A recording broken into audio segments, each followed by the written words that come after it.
Hello students, आज का topic है डेविसन एंड जर्मर एक्सपेरिमेंट। तो डी ब्रोगली हाइपोथेसिस के अकॉर्डिंग किसी भी मटेरियल पार्टिकल के पास वेव एसोसिएट होता है कब, जब वो मोशन में होता है तब। लेकिन इसका एक्सपेरिमेंटल प्रूफ सबसे पहले डेविसन एंड जर्मर ने दिया था। वह स्टडी किसी और चीज का कर रहा था, लेकिन उसको ये मिल गया कि वो मटेरियल पार्टिकल के पास, जैसे स्मॉल पार्टिकल इलेक्ट्रॉन के पास भी वेव एसोसिएट होता है। ये फर्स्ट एक्सपेरिमेंटल एविडेंस है किसका, मैटर वेव का। जो मटेरियल पार्टिकल के साथ वेव एसोसिएट होता है उसी को हम लोग मैटर वेव कहते हैं। तो ये सबसे पहले डेविसन एंड जर्मर, ये साइंटिस्ट, दो साइंटिस्ट थे, उन्होंने प्रूफ किया था। अब ये एक्सपेरिमेंटल देखिए, इसका एम क्या था कि to test the phenomena of matter wave. जो मैटर वेव का फेनोमेना होता है, मतलब किसी भी मटेरियल पार्टिकल के पास जो एटॉमिक डायमेंशन होता है उसके पास वेव एसोसिएट होता है, जो हम लोग ऑब्जर्व कर पाते हैं।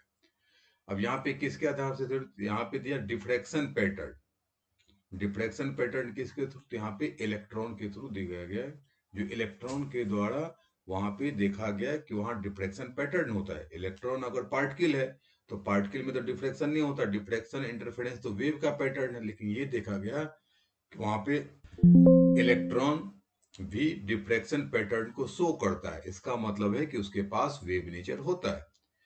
यही कि डिफ्रैक्शन पैटर्न एग्जिबिट किया गया किसके थ्रू, इलेक्ट्रॉन के थ्रू, जिसके पास यहाँ पे पार्टिकल नेचर हम लोग जानते थे कि पहले से वेल नोन है।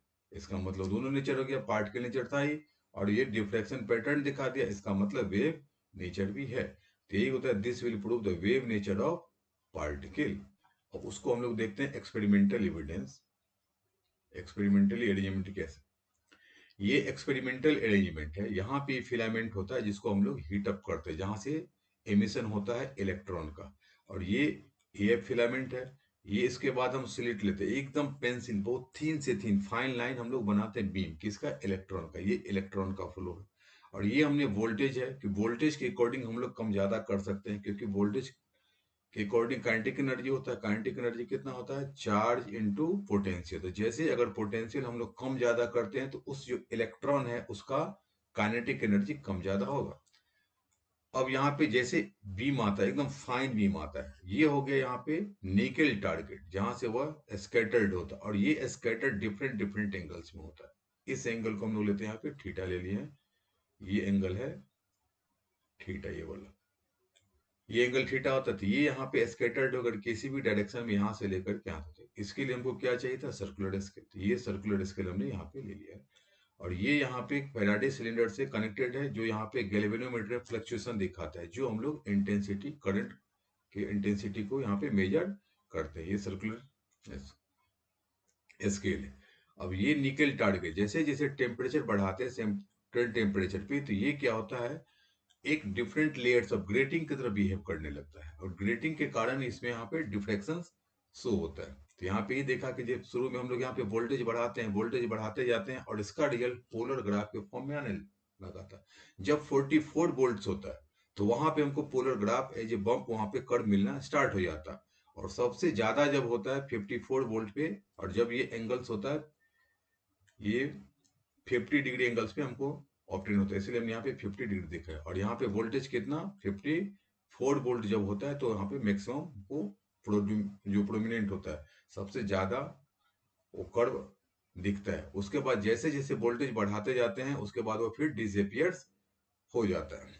अब यहाँ पे कि पार्टिकल के अकॉर्डिंग उसने देखा था कि अगर पार्टिकल नेचर है तो उसका इंटेंसिटी सब जगह सेम होना चाहिए, चाहे इस डायरेक्शन में आवे, इस डायरेक्शन में आवे, इस डायरेक्शन में, इस डायरेक्शन में।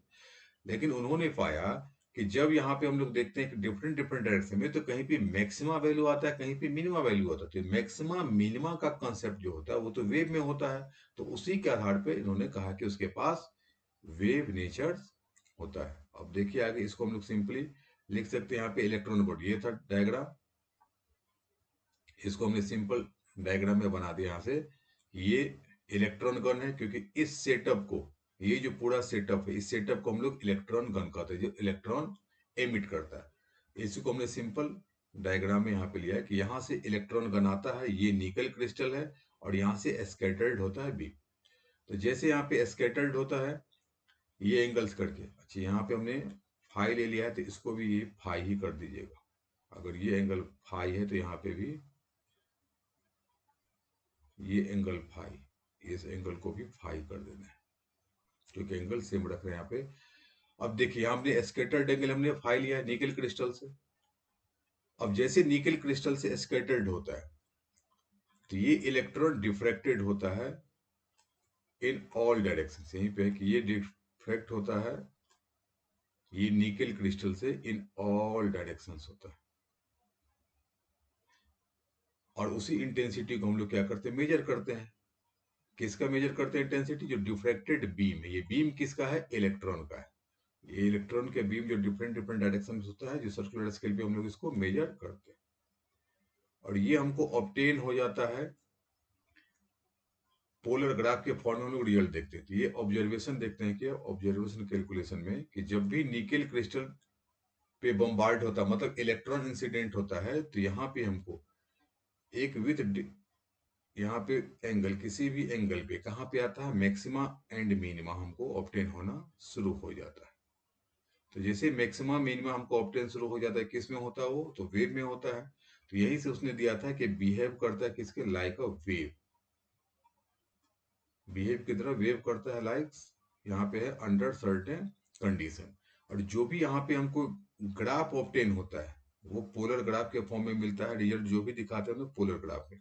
तो ये इंसिडेंट बीम होगा, ये जो दिखाते हैं ये वाला पार्ट है, ये है इंसिडेंट बीम। और ये जो डॉटेड लाइन दिखाते हैं स्कैटर्ड वाला, तो इधर से आता है और ये स्कैटर्ड होता है डिफरेंट। और ये इस टाइप का ग्राफ हमको मिलता है। तो 54 वोल्ट से हमको स्टार्ट हो जाता है, लेकिन सबसे ज्यादा जो हमको मोस्ट प्रोमिनेंट मिलता है वो 54 वोल्ट पे। और ये 44 वोल्ट से स्टार्ट हो जाता है। तो 44 हमने केवल एक ही दिखाया कि 54 वोल्ट पे, जिसपे ज्यादा प्रोमिनेंट होता है। उसके बाद क्या होता है, जो ग्राफ होता है धीरे धीरे धीरे धीरे ऊपर की तरफ जाता है। ये ऐसे करके ऊपर की तरफ जाने लगता है और फिर बाद में डिसअपियर्स हो जाता है।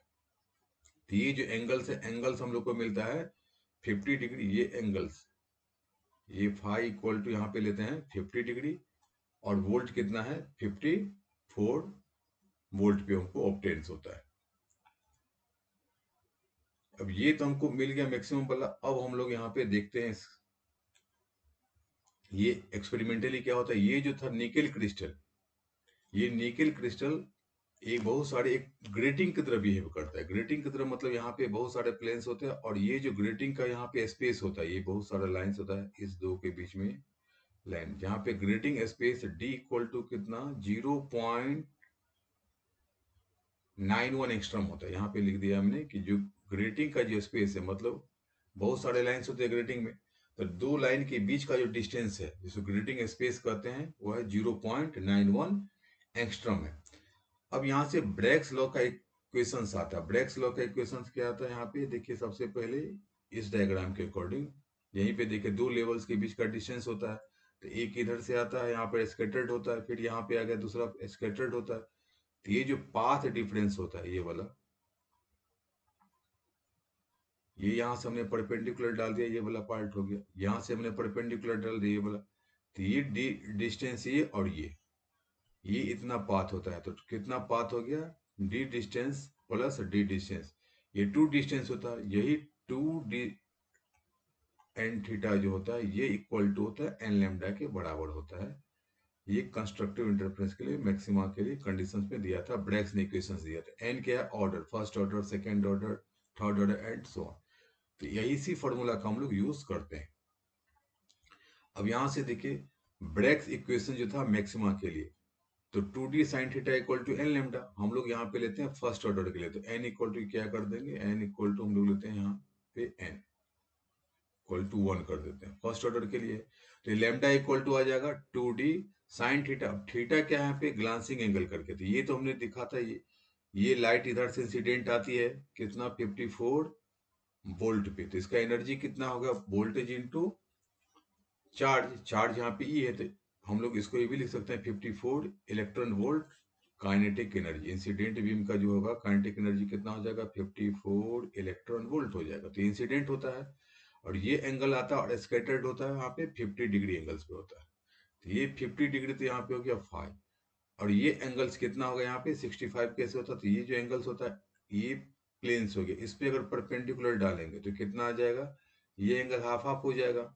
तो ये 25 डिग्री हो जाएगा, और ये टोटल एंगल कितना 90 डिग्री, तो ये हो जाता है 65 डिग्री। इसको बोलते हैं ग्लांसिंग एंगल, जिसको यहाँ पे थीटा इक्वल टू 65 डिग्री। ये जो एंगल्स है ये प्लेन के साथ कितना एंगल बनाता होता है ग्लांसिंग एंगल, तो ये 65 डिग्री। दूसरा मेथड से कि देखिए टोटल एंगल कितना आता है 180 डिग्री होता है, और 180 डिग्री है, ये बीच में कितना 50 डिग्री, तो ये एंगल इक्वल है, तो इसको भी जब डिराइव करते हैं तो मेरे पास ये 65 डिग्री आता है। अब यहाँ पे मेरे पास आ गया फाई इक्वल टू 50 डिग्री, कौन सा, ये बीच वाला था जहाँ पे scattering angle. Theta glancing angle, ये जो प्लेन के साथ बनाता है वो 65 degree. Kinetic energy 54 electron volt होगा, 54 इलेक्ट्रॉन वोल्ट, क्योंकि यहाँ पे 54 वोल्ट पे आता है, और चार्ज कितना इलेक्ट्रॉन का होता है। और यहाँ पे नैनोमीटर में अगर लिखेंगे तो जो डिस्टेंस है स्पेस के बीच में, लाइन के बीच में, वो है 0.091 नैनोमीटर। अब ब्रैग्स इक्वेशन से सबका वैल्यू पुट करना, हमको यहाँ पे वेवलेंथ फाइंड आउट करना। तो जैसे हमने फाइंड आउट किया तो ये वैल्यू हमने पुट कर दिया है, यहाँ पे डी का वैल्यू पुट कर दिया, ये साइन थीटा का वैल्यू पुट कर दिया, इसमें हमने वैल्यू पुट कर दिया। तो आफ्टर कैलकुलेशन मेरे पास ये आता है वेवलेंथ 0.165 नैनोमीटर। ये वेवलेंथ कहाँ से आता है, ये वेवलेंथ आता है हमको एक्सपेरिमेंट से। ये जो एक्सपेरिमेंट है, यहाँ पे जो हमने एक्सपेरिमेंट किया था कि डिफरेंट एंगल्स पे आता है, तो 50 डिग्री पे जो आता है, और इसका जो इंटेंसिटी हम लोग यहाँ जो वेवलेंथ निकालते हैं 50 डिग्री पे, स्कैटरिंग एंगल 50 डिग्री है, तो यहाँ पे वेवलेंथ आता है इसके अकॉर्डिंग 1.165 नैनोमीटर। नैनोमीटर लिखते 0.165 नैनोमीटर। अगर हम लोग यहाँ पे एंगस्ट्रम लिखते तो 1.65 एंगस्ट्रम होता। अब हमको ये प्रूफ करना थ्योरेटिकली, ये तो एक्सपेरिमेंटली हो गया। अब एक्सपेरिमेंटली के बाद हम लोग देखते हैं थ्योरेटिकली में। थ्योरेटिकली में हम लोग देखते हैं कि लैम्डा इक्वल टू होता है wavelength equal to h upon root under 2mk। तो ये mk यहाँ पे रेस्ट मास वाला है, और k काइनेटिक एनर्जी है।